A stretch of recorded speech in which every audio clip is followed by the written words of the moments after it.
Welcome to the third edition of the Cisco Morning Huddle with Athletic Director and Head Football Coach for the Big Damn Lobos, Brent West. I'm Lee Lewis. We're live here at First Financial Bank at Conrad Hills, beautiful Cisco, Texas. Thanks for listening in this morning. If you're close by, jump on in. They got a lot of cookies here, and some coffee and orange juice. Lots of refreshments. Say hello. Be sure to thank the folks here at First Financial Bank for sponsoring this weekly edition of the Cisco Morning Huddle.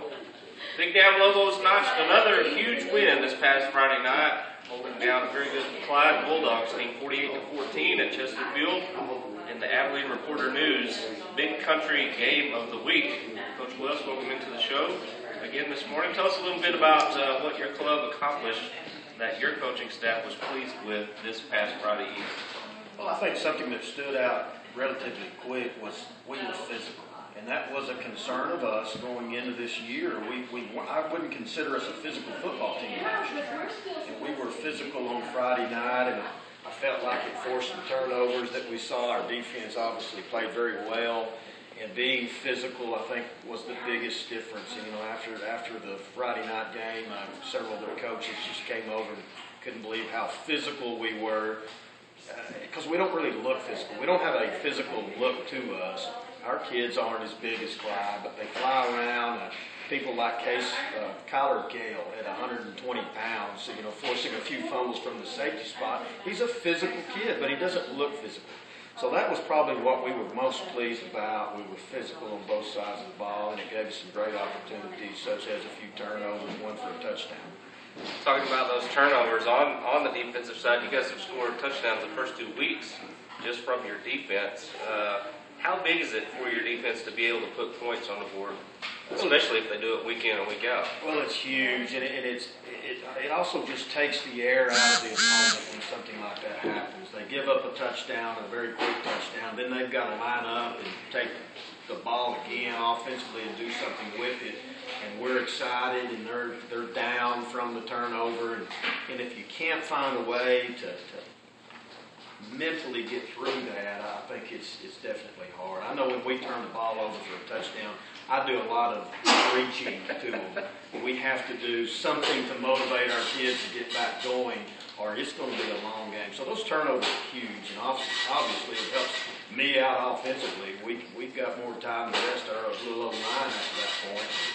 It gives Coach White a little more time to talk about some of the adjustments that we have to make. So it's huge on both sides of the ball. Health-wise, you guys, knock on wood, have been able to stay healthy through these first 2 games. What's the status of the overall health of the team going into tonight's game? We have one minor injury. Oscar Rodriguez had a rolled ankle against Clyde. He didn't work out this week. We send him to therapy every day. He will probably see limited play this week at the right guard position. Mark Lara will step in and start for him in that spot, and I feel like Mark's had a great week. Good deal. I guess if there was anything that you kind of alluded to, at least during the Booster Club meeting, as being an area of concern is kickoff coverage. But in all fairness, those guys did have to run down on the field a whole lot of times in the first quarter last week. Well, it was a good problem. At least we were kicking the ball off. So it was a good problem to have, and one we feel like we can fix. We've worked on a deep pooch kick this week, try to limit that a little, put them on one end of the field. And we've changed a few things with that, but definitely was the biggest area was our kickoff coverage. And sometimes when you have a fairly good kicker that kicks it deep, you heard the old coaches say, we've outkicked our coverage, and that definitely happened a few times. We don't want to have to put kids like Mason Reed back on it. But, as a coach, sometimes we question ourselves in that. Do we need to put Mason Reed back on it, somebody that'll scream down the field and make that play? And last year, he was the guy that made that play 80% of the time. We're hoping others will step up, and we've put a little pressure on our kickoff team to do so. Well, in all fairness, you do have maybe a few more to choose from this year maybe than in years past. But that said, a lot of those guys are still getting snaps on one side of the ball or the other, maybe a few of them both ways. We do have more depth than last year. But we obviously, if you look at our roster, we still got a bunch of two-way guys. And we really would like to keep kids like Kent and Mason Reed off of special teams, such as that kickoff, so someone needs to step up. We wore Mason Reed out last year. He was on every special teams. he didn't come off the field offensively and defensively. And I think we saw that once we reached the playoffs, just a worn-down Mason Reed. So someone needs to be able to step up, and I feel like they will. There's an opportunity there to start something you challenge them with, and I know that you guys work on that. So we'll see who it is in a few weeks, maybe. Right now, we've reached the moment where we need to take our first break here from Cisco Morning Huddle. Again, we're live here at First Financial Bank on Conrad Hilton. Come in, say hello. We'll be back in 2 minutes. Bank in Cisco, Texas on KTX 97.7. Still got time to come in and get some of these refreshments, so please be sure to stop by and take advantage of that. Coach West, let's talk a little bit in this segment about the Thursday night action last night. Comanche typically, well, I guess it's not fair to say just Comanche. It seems like everywhere we go on Thursday, that other squad's going to have a lot more big guys than we have. Not any different last night. Let's talk first about the JV game last night with here at Chesley Field. Your thoughts on how that came out? Of course, the JV wins 35 to 7. But it was tied at the half, 14-0, I believe. Well, it was, last year that JV loss, it was our only loss to Comanche, so it was nice to see us kind of rise up. Our kids were waiting for this game, and I think we saw that fairly early. Probably the biggest thing that happened last night in that JV game was a very long drive from Comanche, and we held them out in a great field down stand, down on our goal line. And then we put together a drive and went down and scored relatively quick. And I think it just took all the air out of them. But it was a very well executed offense on our part that you don't always see at that level. I thought KCL read and ran the veer extremely well. They threw some different fronts at us that Coach Adams didn't have the opportunity to work on. We saw some odd fronts. We saw some goal line fronts. We saw 7 techniques and 9 techniques. And I felt like we adjusted very well to all of that, which is extremely difficult at that level. So it was good to see that. And those are obvious adjustments that if your kids are smart enough to be coached right there at halftime, it'll definitely help us the second half, and they were coachable. So it's good to see that. The 7th grade did lose Thursday in their opener against Comanche 20-6. From what I understand, and again, I watched the JV game. This game was played in Comanche. We had 3 turnovers, and as you know, in the 7th grade level, you don't get many opportunities. That clock is running fast. Neither team's throwing the ball much, so that clock it's going to click out pretty quick. So limited opportunities. When you have 3 turnovers, you're probably going to lose. And what I understand from both coaches, we're not in very good shape at either level, 7th or 8th grade at this point. But we'll work on that. We can solve the turnover problem, and definitely we can get our kids in shape. But no one was really disappointed. Our coaches said we played hard, and that's something you like to see. The 8th grade pulled out their victory 12-0. It was a pretty good battle. Know very little bit about that, but I don't think we had any turnovers, which was the biggest difference between the 7th and 8th grade game. I was trying to remember last year how the 8th grade fared as 7th graders against Comanche. We barely won that game. Okay, so it was a close game. Maybe a little bit more margin this year than last year, and that's always good. And one thing to remember too, we're playing Division 1-2As. At the 7th and 8th grade and JV level, and just to give you an idea of that, they've got a lot bigger enrollment than we do. They have twice as many 7th graders as we do and 8th graders. A lot of these teams we're playing have 4 junior highs. The Godly coach, I talked to him last week, and they have 86 junior high football players. Well, to give you an example, we have 41. Eastland's going to have close to 70 junior high football players. So we're outnumbered at that level, and I think you see that at the junior high level. It stands out the most. We're playing bigger schools. Clyde has an enrollment of well over 400 kids. So it's definitely a challenge at the sub-varsity level, probably even a bigger challenge than it is at the high school level. Yeah, it seems like every year, we'll get into this probably later in the season, you guys, when you plan that 2-year rotation as a schedule, first of all, you're struggling to find games because nobody wants really to play Cisco, or at least not a whole lot of people want to play Cisco in your division. So when you're looking for games, you're thinking probably they're all hard hard, but maybe it's a little harder on the younger kids than it is the rest.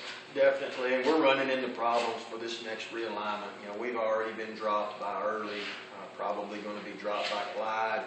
So and these are already teams that are a lot bigger than us enrollment-wise. So when you start looking at, well, who's left in this area, you're talking about the Brownwoods, the Grounds, the Abilene Wileys, and again, extremely difficult to find folks right now to play us. I mean, we're not the only one going through this problem. It's the reason Stanford was willing to play us last year. Stanford's had a long run. They won a state championship, and they're having issues finding people too. It's not that they really want to line up and play Cisco, but they don't have anyone in their area that wants to play. So finding folks to play is a huge challenge and will be more challenging after this year. Let's talk a little bit about how the district fared last week. A little bit better than the previous week. I think that first week Cisco was the only one that managed to pull out a victory, but last week Holly got things right as they picked up a win. Coleman picked up a win, I believe, and Hamilton, again, still maybe kind of the surprise at 0-2. Yes, Hamilton lost to a large Hillsborough team. They are a 3A, right? I believe they are a small 3A, but still a 3A. And I believe they lost to those guys last year by just a few points. So I do know that Hamilton is struggling right now with depth and a few injuries. I feel like Coach Wright will get that team going by district. Otherwise, Lobos, again, like we said, came out with a win. I know that in visiting with others about the game, Evan Wren was in the booth, and he was pretty impressed with what you guys were able to put together compared to a lot of other Cisco teams that have been really good coming through. You hope that continues tonight. It's a big game. It's not as big a game maybe in the area as far as the response of people as the Eastland Grandview game tonight, but still a game to watch around the area. Yeah, and that's exactly right. And traveling to Comanche when they're 2-0 is a little different than last year. Comanche traveling to Cisco when they were 0-2. So right. It is a huge game, and I hope our community and I hope our kids understand that this is a little different than last year. All right, time for us to take another break here at First Financial Bank Cisco Morning Huddle on KTX 97.7. We'll be back in 2 minutes. Appreciate everybody listening in this morning on KTX 97.7.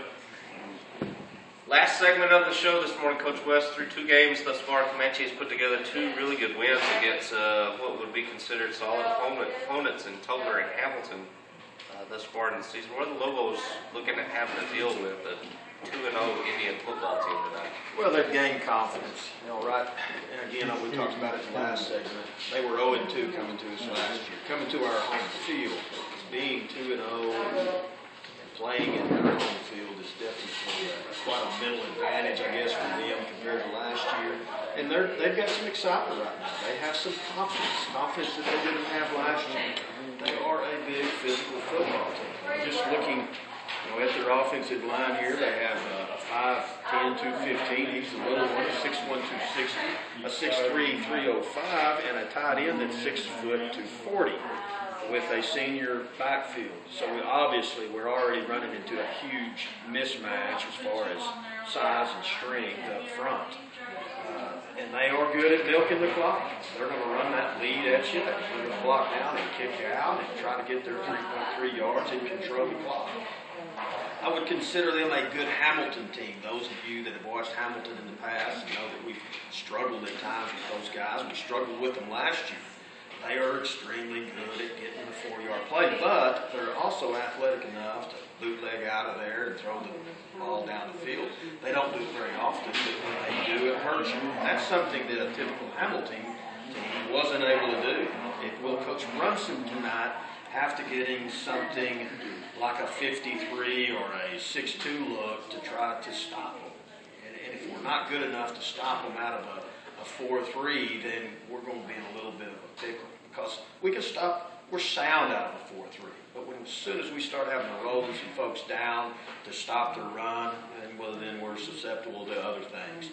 So last year we had to kind of roll folks down, and we got by with it, but we couldn't stop the 4-yard play. This year we'd sure like to stay a little more base and be able to stop their leads and their counters and their dives without having throw too many people down, on the line of scrimmage. On the flip side, you mentioned in that first segment their JV, what they showed you on defense, gave you some different looks. What are you guys offensively preparing for tonight from the Indian defense? Well, they base out of a 4-3, and so they're JV, and they'll run either a 7 technique or a 9 technique. Usually when you get to 9, you're going to get a 31 look. If you get a 7, you're probably going to get 2s, and they're extremely big 2s. Our big worry is getting movement on those 2s, and they're also big enough that it's going to be extremely hard for our guards to get off of them to a linebacker.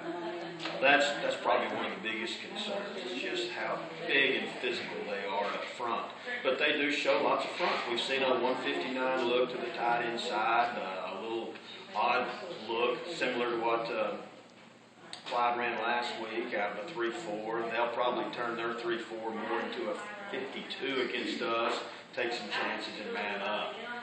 One problem that we've had this year thus far is making those adjustments. And Coach White is extremely worried. And my offensive line coach, been with me now for 10 years. We're still having issues making adjustments. Clyde stayed in that 3-4 for us last week. We didn't have to adjust much. But the week before, we had a huge trouble at just a simple adjustment that typically we could make at the JV level, and we were unable to make that at the varsity level. So again, we've got some issues with just fixing some things, and if we can't fix those things, if we have to wait till halftime to fix those things, we'll be in a bind. We haven't had to do that in the last few years. So hopefully we'll easily be able to make those adjustments and get them fixed. You alluded to this a little bit already. Through 2 games, though, thus far, Comanche, what you see is not really as up-tempo as what you saw in Clyde and even early. Do you feel like that's going to be an advantage to you as far as your kids, being fresh every play, or is it going to make a difference at all? It's just so different. Last week we were prepared for an empty. We were preparing for a spread offense that was going to make you run sideline to sideline. But Comanche is going to slow it down and attempt to get to 3.3 yards and go for it on 4th down. And it's just as, any offense is good. It's just so much different. We hadn't seen this style yet. And again, can we stop the 3.3 yard play? And if we can't, then we're going to limit ourselves offensively. And a turnover or 2, if you'll remember, and again, I'm going to throw this example out to Hamilton last year. We were a lot more athletic than Hamilton last year. We won 21-14. We only had 5 possessions in the entire game. We scored on 3 possessions, we fumbled on 1 possession, and we knelt on the other. And we beat them by 1 touchdown. The reasons for that is we could not stop the 4-yard game. And with Coach Brunson piling them in there, we couldn't stop the 4-yard game. Coach Brunson almost got a little unsound, and I'm with him on this last year, to stop the 4-yard game. If they had booted out of there and thrown the ball deep, there's no way we could have defended that. But again, he had to throw some junk in there to try to stop the leads and the powers and the blast that they were throwing at us. If we have to do that tonight, we'll be unsound. It will be extremely difficult to stop them, and we'll be limiting ourselves offensively. 5 possessions won't be enough to beat Comanche. 5 possessions last year was barely good enough to beat a decent Hamilton team. This team's much better than Hamilton. One of the things that you've alluded to through the years, but especially in comparison to the last maybe 2 years, is how you are challenging your team to get better every week. And maybe the difference between last year's team and the one before that was that team maybe had a little further to go, but they got better every week. And last year's team, I think in your words, you said you kind of had a plateau where you never really got better. Did you see the improvement that you'd hoped to see between game 1 and 2? I did. I thought we improved. We obviously improved on our offensive line. And again, it was a little simpler front to block, and we got the same look pretty much down after down. But our offensive line graded out up into the 80s, which is where we need to be. 80% doesn't seem great, but we're pretty picky on how we grade. Bailey Edwards was our top hog this week. He had 6 knockdowns, and he graded out about 85%. That's a good grade. But the week before, our top hog was Caleb Raines with 62%. So we did improve in that area, and I felt like our defense played pretty good both games in a row. We were physical and we were consistent there. We had very few mental breakdowns. So I thought we improved. I really did. All right, well, we're looking forward to seeing more improvement tonight over at Comanche. Again, 7 o'clock pregame on KWBY 98.5 and KWBYradio.com. And 7:30 kickoff at Indian Stadium tonight. I know that they'll have a big crowd there. And anticipated a great game this evening. Coach West, thanks for being with us. And I look forward to being with you again next week. I want to say thanks to Matthew back in the studio for running the board for us this morning.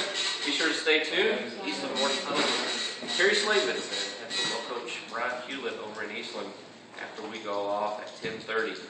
For everybody that's been a part of this one, thank you, and we will see you next Friday morning at 10 o'clock with the Cisco Morning Huddle.